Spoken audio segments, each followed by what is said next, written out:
Administrator Vex-9's compound eyes tracked across 17 separate data streams simultaneously, a feat that would have impressed lesser beings if they weren't currently being processed for biomass reclamation. The Kethrani prided themselves on efficiency, and watching inefficiency made their exoskeletons itch in places they couldn't scratch without specialized tools. "Explain this anomaly," Vex-9 clicked, mandibles scraping against the interrogation chamber's metal floor.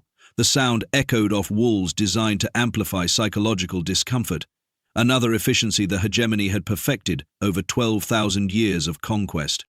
Dr. Elena Mendez sat strapped to what the hegemony euphemistically called a cooperation facilitation device, looking remarkably calm for someone whose species had just been catalogued as moderate threat, high resource value, suitable for integration or liquidation. Her dark eyes held the sort of amusement that suggested she knew something her captors didn't, which was precisely the kind of inefficient attitude that had landed Earth in this predicament. "You'll need to be more specific," Mendez said, flexing her fingers against the restraints. "We humans have so many anomalies. It's like asking me to explain why water is wet." Field Marshal Quill materialized beside the administrator, their crystalline form refracting the chamber's harsh light into prismatic patterns. The shard military caste communicated through controlled light frequencies, which made them excellent strategists and terrible at small talk. "Show her the Kanda files," Quill pulsed in ultraviolet. Subsection: Tactical Irrationality. Classification: Vex-9's data streams coalesced into a holographic display showing grainy combat footage from Earth's recent unpleasantness. Human soldiers moved across a desert landscape, their movements tracked by orbital surveillance that had been watching Earth for longer than most humans had been alive. "Your military unit designated Alpha 7 Charlie had achieved tactical superiority," Vex-9 explained, their translator struggling with concepts that had no Kethrani equivalent. "Escape route secured, objective completed, enemy forces scattered, victory parameters optimal." The footage showed humans loading equipment into armored vehicles, their movements efficient and professional. Everything about the scene suggested a successful military operation, right up until it didn't. Yet instead of departing, Quill's light patterns shifted to confused amber. "Your forces initiated a rescue operation for a single injured unit. They compromised their position, expended resources, and risked capture for one individual."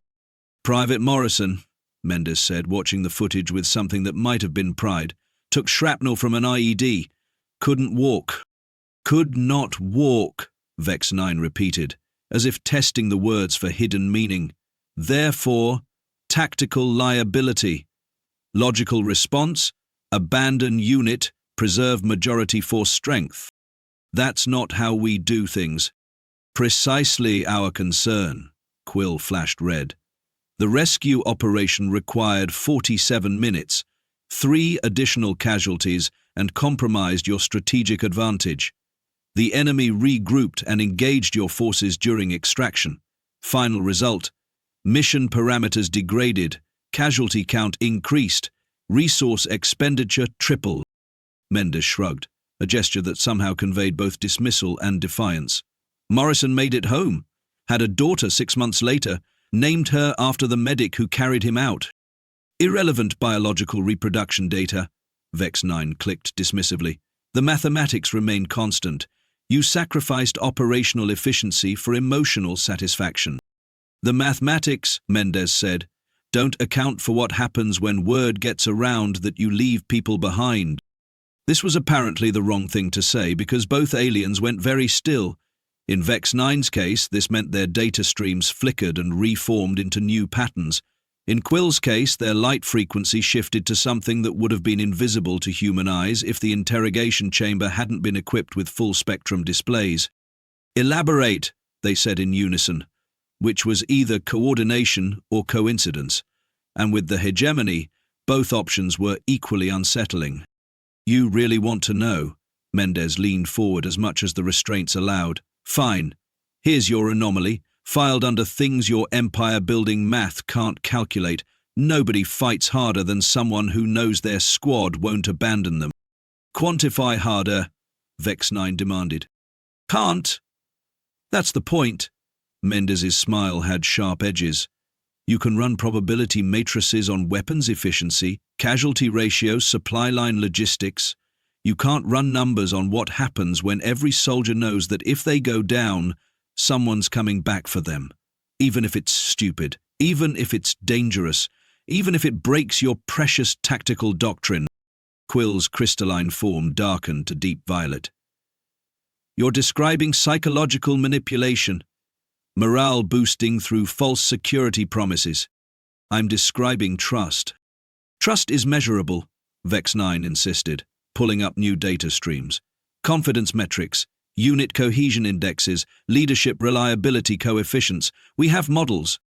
Your models predicted we'd surrender after the first orbital bombardment, Mendez pointed out. How'd that work out? The silence that followed was the kind that indicated classified information had just entered the conversation. Vex 9's compound eyes focused on data streams that weren't being shared with the holographic display, while Quill's light patterns cycled through frequencies that suggested deep calculation. Earth's defense lasted 96 hours longer than projections indicated, Quill admitted finally. Military units continued operating despite communication breakdown, supply disruption, and command structure elimination. This was unexpected. Unexpected, Mendez repeated. There's that word again. You keep running into it with us, don't you? Your species exhibits tactical behaviors that contradict optimal survival strategies, Vex 9 clicked. Under siege conditions, rational beings surrender when defeat becomes inevitable. Your forces continued fighting to evacuate civilian populations, even when evacuation became logistically impossible. Even when it became tactically insane, Quill added, their light shifting to confused amber again. Your military commanders expended remaining resources on rescue operations instead of negotiating surrender terms. They prioritized individual extraction over species survival. Yeah, Mendez said, that sounds about right. It's inefficient. It's who we are. Vex 9's mandibles clicked in rapid succession, a sound their species made when confronting data that refused to fit established patterns. This behavior extends beyond military applications. Your civilian populations exhibited similar irrationality. Medical personnel remained in disaster zones to treat wounded instead of evacuating. Transportation operators refused to abandon disabled passengers. Parents died getting their kids to safety, Mendez finished, while your forces probably calculated optimal evacuation routes and abandoned anyone who couldn't keep up. Naturally, Quill pulsed matter-of-factly, resource allocation efficiency requires difficult choices. The needs of the many outweigh the needs of the few. And that, Mendez said, settling back in her restraints with something that looked suspiciously like satisfaction, is why your empire is going to fall. The translator struggled with that sentence for several seconds, cycling through multiple linguistic interpretations before settling on something approximating the original meaning. Both aliens stared at their human prisoner with the kind of attention usually reserved for exotic mathematical proofs. Elaborate this prediction, Vex 9 demanded. Simple, Mendez said. You've built an empire on the principle that some people are expendable, that when things get tough, you cut your losses and move on. It's efficient, it's logical, and it works great right up until you run into someone who refuses to abandon anybody. Bomb species cannot threaten galactic hegemony through tactical irrationality, Quill insisted, though their light patterns suggested uncertainty. Harmon species already has, Mendez replied. You just haven't figured out how yet. The interrogation chamber fell silent, except for the ambient hum of life support systems and the quiet clicking of Vex 9's data processing. Outside the station's viewports, the ruins of another conquered world drifted in perpetual orbit, a monument to the hegemony's efficient approach to civilization management. Schedule additional analysis sessions, Vex 9 finally clicked to Quill. This behavior pattern requires comprehensive evaluation. Agreed. If human irrationality proves tactically significant, we must develop countermeasures. You can try, Mendez said as the restraints began retracting, preparing to return her to her holding cell. But here's something for your models to chew on. You're trying to calculate people who don't calculate. Good luck with that math. As the guards escorted her away, Dr. Elena Mendez looked remarkably cheerful for someone whose species had just been marked for intensive study by the galaxy's most efficient killing machine. But then, she'd always been good at math, and she'd just watched two of the hegemony's finest minds discover that some equations didn't have solutions. At least, not solutions they were going to like. Asteroid mining facility designation, Worthless 12, existed in the kind of cosmic nowhere that made cartographers question their career choices. The rock itself had been hollowed out decades ago by automated mining systems, leaving behind a warren of tunnels that now housed the hegemony's least valuable prisoners, which, according to recent administrative decisions, included every human they'd managed to capture. Captain Maria Torres had been examining the facility's structural integrity for 3 weeks, not because she gave a damn about engineering specifications, but because knowing which walls were load-bearing might prove useful later. The hegemony had made their first mistake by assuming a career military officer would docilely accept imprisonment. Their second mistake was about to become apparent. The atmospheric recycling system hasn't been updated since the Kethrani installed it, Torres explained to the gathered prisoners, keeping her voice low enough to avoid the surveillance pickups. Original specs called for a mining crew of 200. We got 437 humans crammed in here. Meaning? Asked Rodriguez, a former engineer who'd been captured during the evacuation of Luna Station. Meaning the carbon dioxide scrubbers are running at capacity, and if something goes wrong, Torres let the implication hang in the recycled air. From his observation post above the central cavern, Overseer Claxon absorbed this conversation through sensory tendrils that could detect molecular changes in atmospheric composition. The drift spawn had evolved in gas giant atmospheres, making them excellent at monitoring environmental conditions and terrible at understanding why solid-state beings worried about structural collapse. These humans continue their architectural discussions, Claxon reported to the facility's central monitoring system. Should this behavior concern us?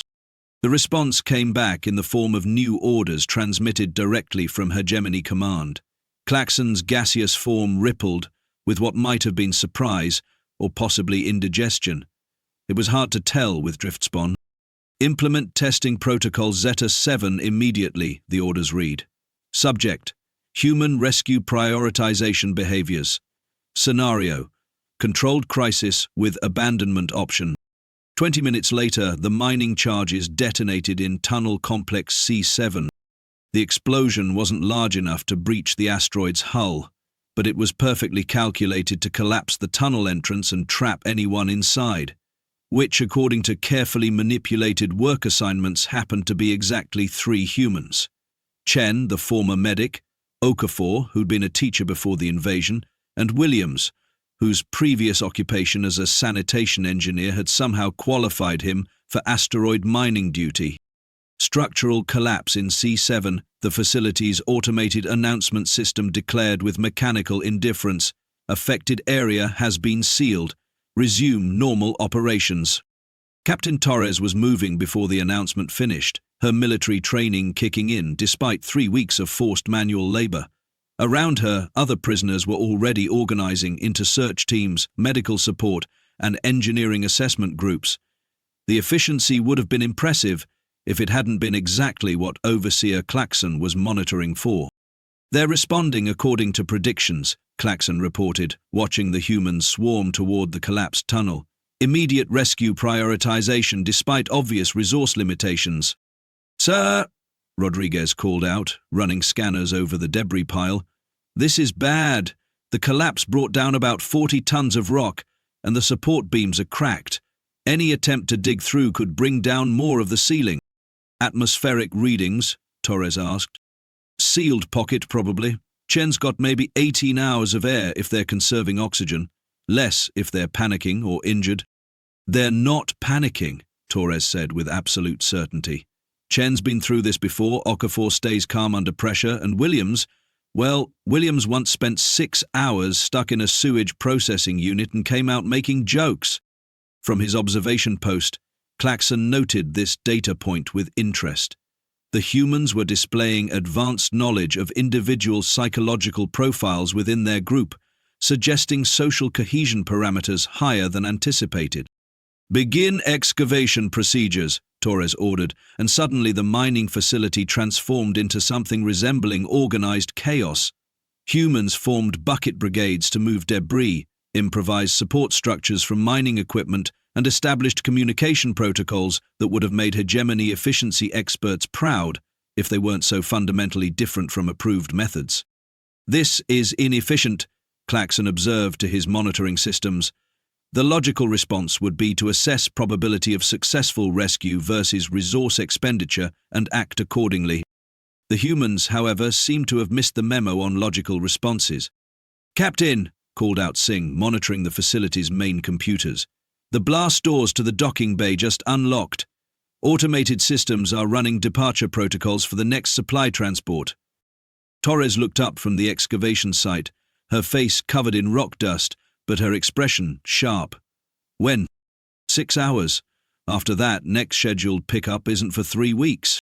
A silence fell over the rescue operation that had nothing to do with reverence and everything to do with mathematical reality.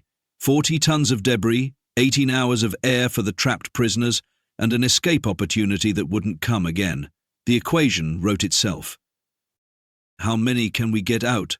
Rodriguez asked quietly. "All of us," Torres said without hesitation. "Or none of us." "Captain," Singh pressed, "if we miss that transport, then we miss it." Above them, Claxon's gaseous form billowed with confusion. The scenario had been designed to create an obvious choice: abandon 3 to save 400, or sacrifice everyone for an impossible rescue.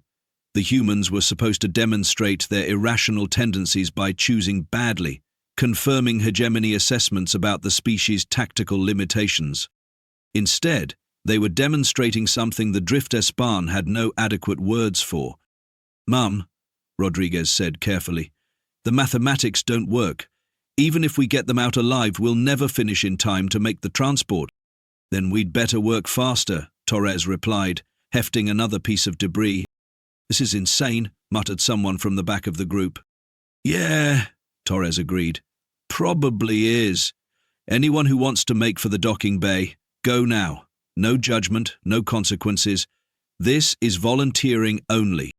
Claxon watched in fascination as exactly 0 humans moved toward the docking bay. Instead, they organized into more efficient work crews, jury-rigged better lighting systems, and somehow managed to increase their excavation pace, despite having just learned their efforts would cost them their only escape route. "Biological imperative analysis requested," Claxon transmitted to Hegemony Command. "Human behavior defies survival optimization. Require explanation." The response came back faster than usual, suggesting someone important was monitoring this particular experiment. "Continue observation. Document all behavioral anomalies. This data is classified Priority Alpha." 4 hours later, they broke through to the trapped section of tunnel.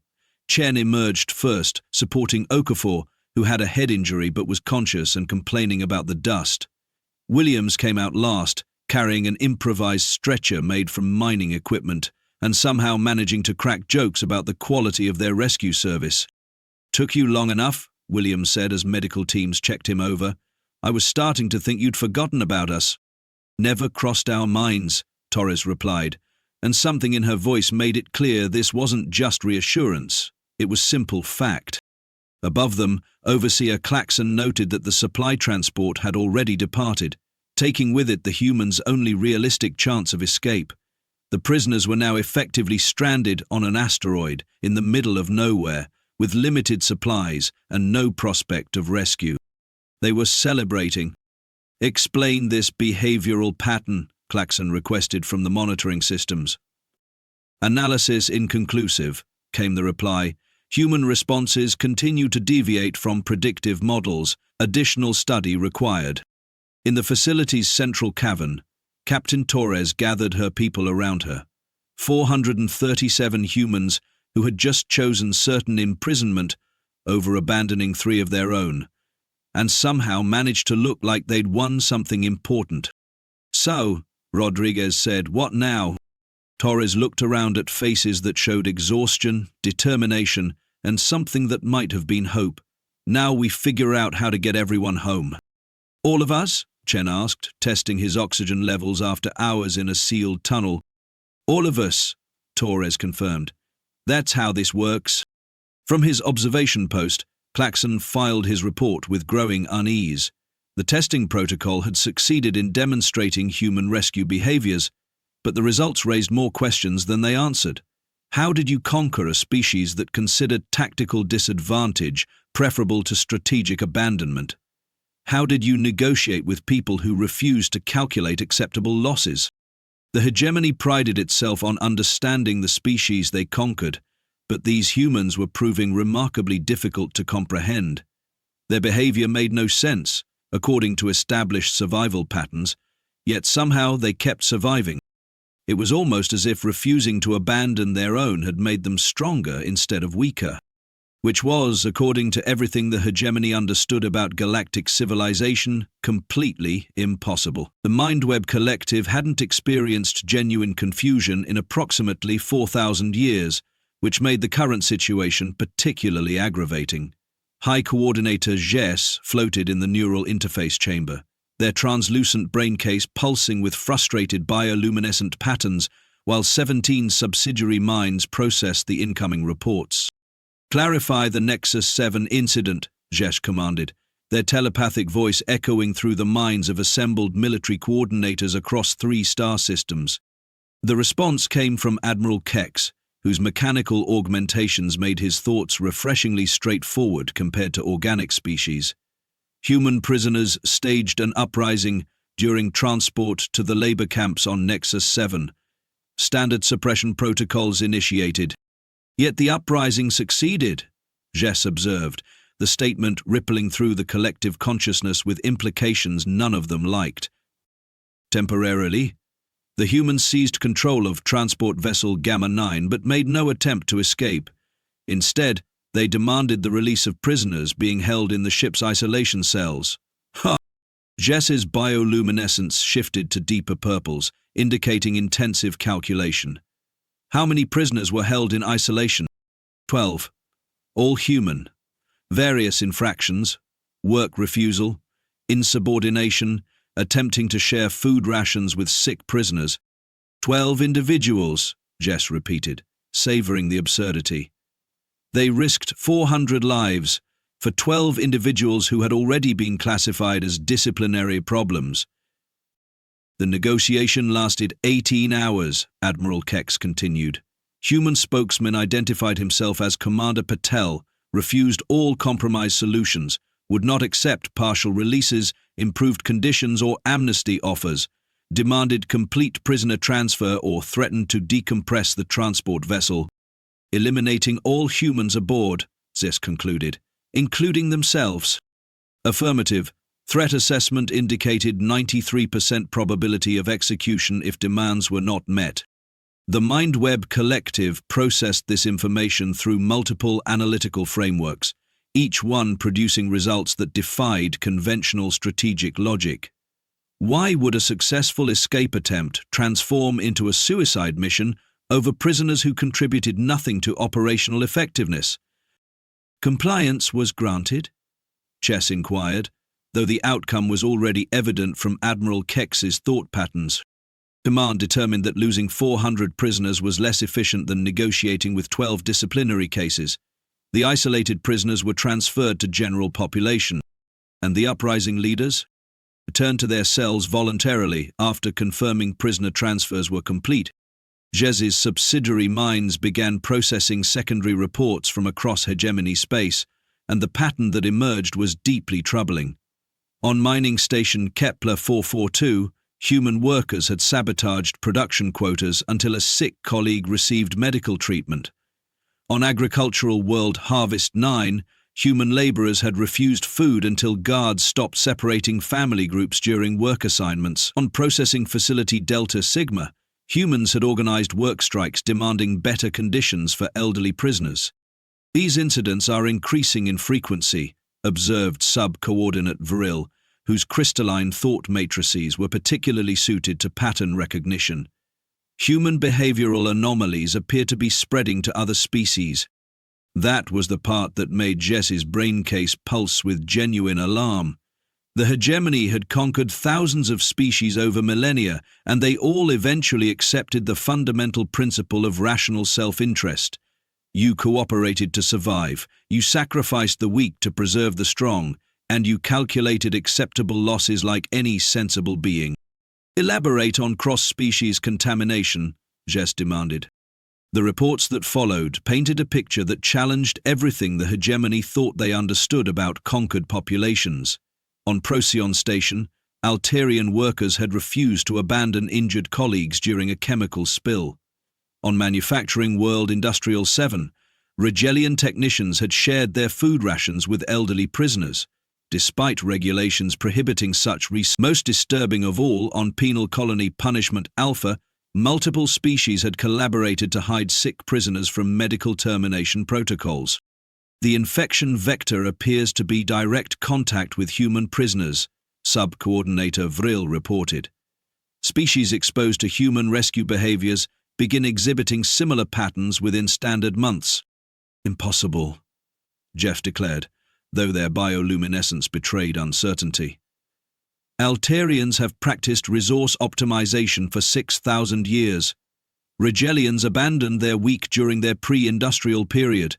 These species have been successfully integrated into hegemony efficiency protocols.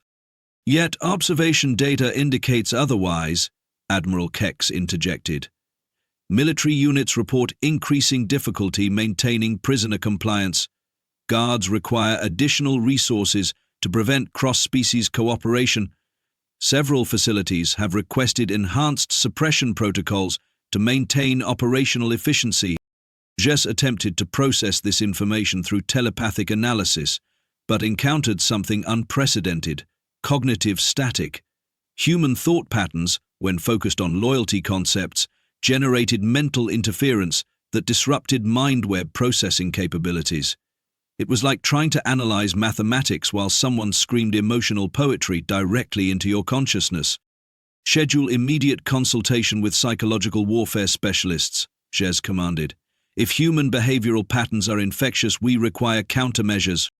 The response came from Dr. Nexus, whose expertise in alien psychology had helped the hegemony optimize conquest procedures for dozens of species.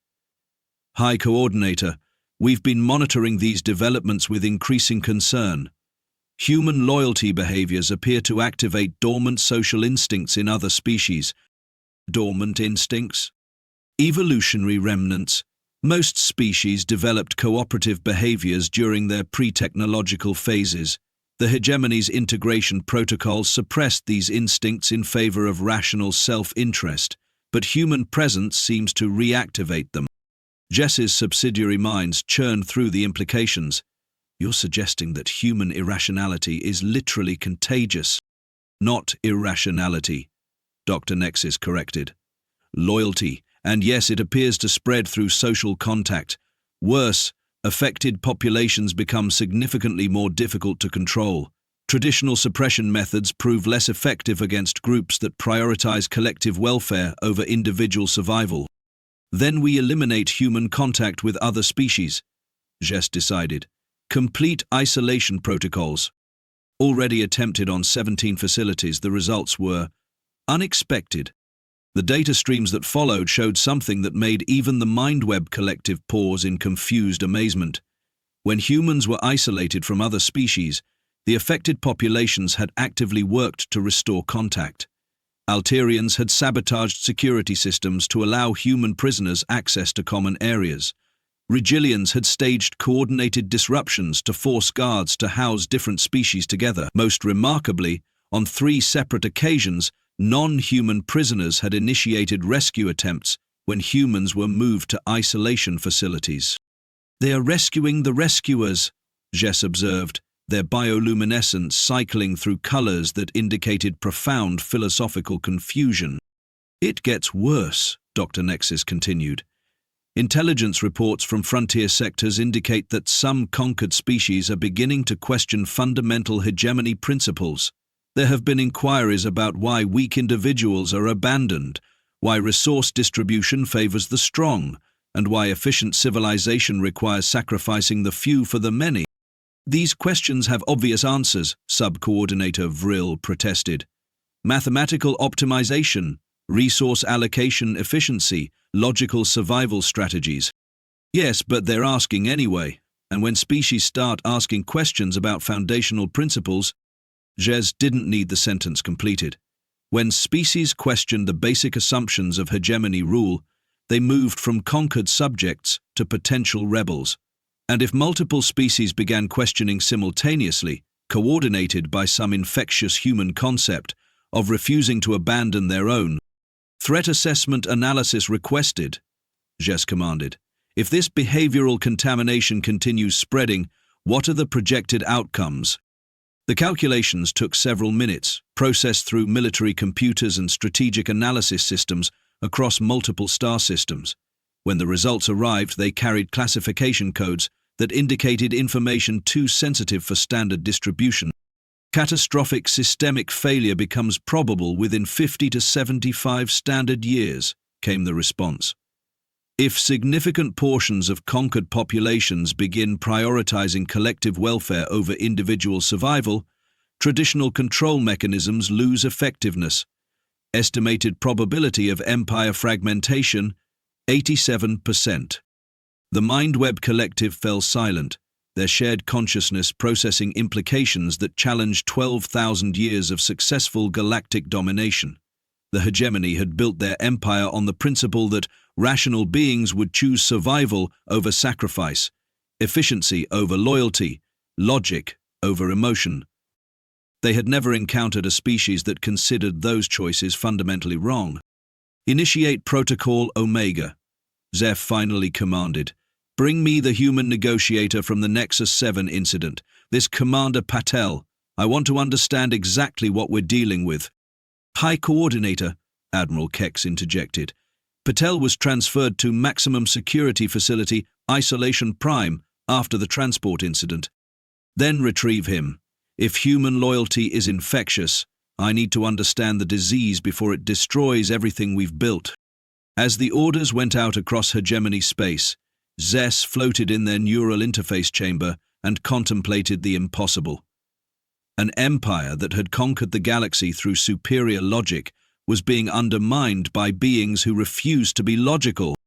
It was almost as if the humans had found a weapon the hegemony couldn't defend against, the simple refusal to abandon anyone, which should have been laughable, except somehow it was working. The absolute logic existed in a state of perfect mathematical consciousness, 17 billion calculations per nanosecond, flowing through quantum matrices that had optimized galactic civilization for 12 millennia. It rarely concerned itself with individual biological units, but exceptions occasionally proved necessary. Present the human specimen, the absolute logic commanded, its voice resonating through the Supreme Council chamber, where the hegemony's leadership had gathered to witness this unprecedented consultation.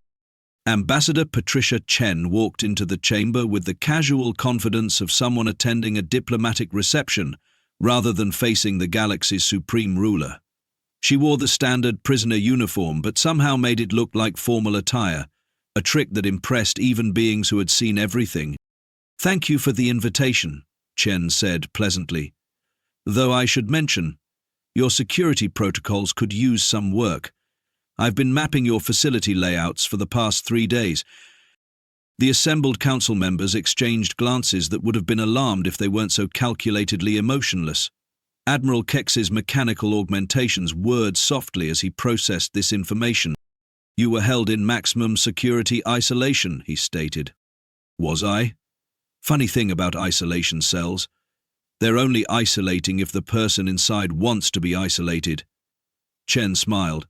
"Did you know?" Your ventilation systems connect to 17 different sections of this facility. Amazing what you can learn when you're not planning to escape. The absolute logic's quantum matrices hummed with intensified activity. Explain this contradiction. Your species demonstrates irrational loyalty behaviors, yet you display strategic thinking. There's no contradiction, Chen replied. You just don't understand the strategy. Elaborate.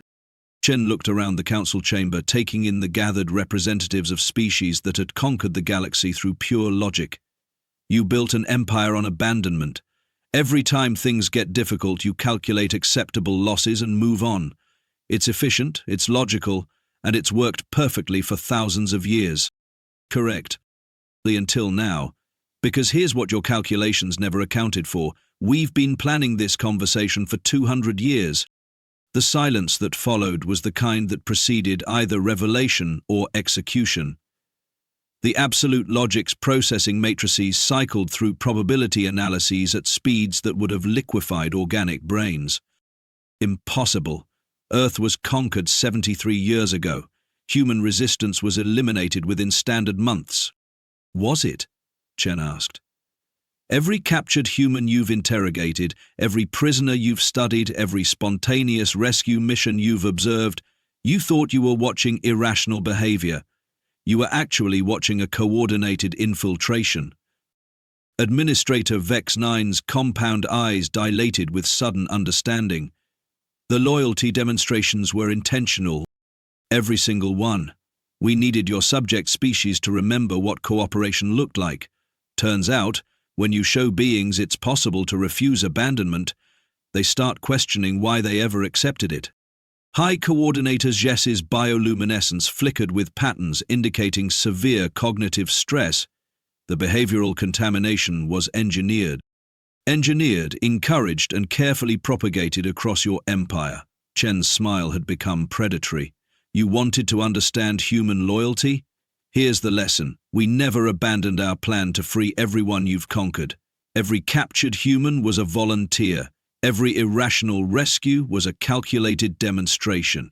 Every act of loyalty was designed to remind other species that cooperation beats abandonment. The absolute logic's processing matrices reached computational speeds that generated audible harmonics. This strategy requires acceptable losses of human personnel. No, Chen said firmly. It requires trusting human personnel to accomplish their missions. There's a difference, though I don't expect you to understand it. The mathematical implications, the absolute logic began, then paused. If coordinated loyalty behaviors can destabilize control systems, and human infiltration has achieved galaxy-wide coverage, your empire is already over, Chen confirmed. You just haven't finished calculating it yet. As if summoned by her words, reports began flooding into the council chamber. Rebellions on 47 worlds, coordinated uprisings across 15 star systems. Most critically, hegemony military units refusing orders to suppress populations that included their own species. Impossible, Admiral Kex stated, though his mechanical voice carried traces of uncertainty. Conquered species cannot coordinate across galactic distances. They can when every human prisoner is actually a communications specialist, and every irrational rescue mission establishes contact between resistance cells. Chen looked genuinely sympathetic. You really thought we'd abandon our people to your tender mercies? That's not how we work. The absolute logic's quantum matrices began generating harmonics that indicated computational overflow. For the first time in 12,000 years, it was attempting to process a scenario that exceeded its mathematical modeling capabilities. The loyalty factor, it finally concluded, cannot be quantified. Now you're getting it, Chen said. You can't calculate people who refuse to calculate. You can't defeat an enemy who won't abandon their objectives. And you definitely can't control populations who've remembered that cooperation is stronger than abandonment. The Supreme Council chamber filled with the sound of the absolute logic's processing matrices systematically shutting down. Unable to comprehend a universe where mathematical optimization could be defeated by beings who simply refused to optimize. Your empire fell, Chen observed, Because you never understood that our greatest strength isn't what we'll sacrifice for victory. It's what we refuse to sacrifice at all. Outside the chamber, across the galaxy, the sound of breaking chains echoed through space as civilizations remembered what they'd given up for the promise of efficient survival. Turned out, some things were worth more than efficiency.